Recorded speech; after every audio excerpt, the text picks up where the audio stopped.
مع الأسرة السعيدة صورة تذكارية كده. يا قمر وحشتيني. خلاص يا عسل، خلاصي. ايه الجمال ده، ايه الجمال ده، ايه الحلاوة دي يا اخواتي.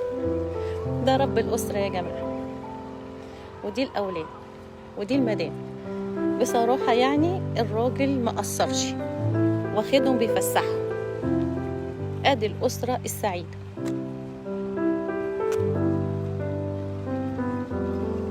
الراجل برضه هو ماشي قدام وهم ماشيين ورا، ما شاء الله عليه.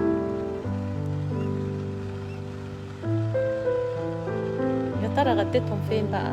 شربتهم ايه؟ ركبتهم المراجيح؟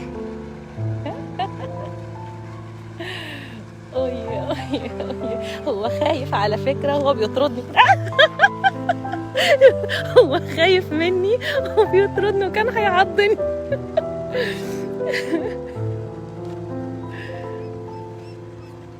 طيب انا هعمل كده، اروح ناحية البط بتاعه شوفوا هيعمل فيا ايه.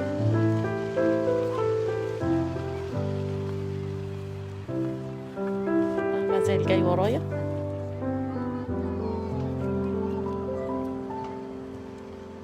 انا لو طولت على الوقفة دي هشوفك هو عمال يقرب مني، عمال يقرب مني.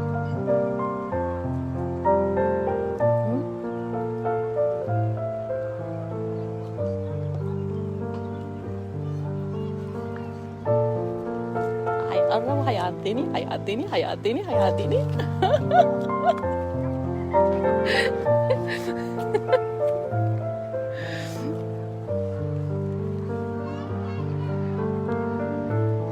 احنا بقى نسيب الأسرة السعيدة دي اللي بتتفسح، الأب والأم والأولاد. اهو هيلف لي تاني. خايفة على أولادها.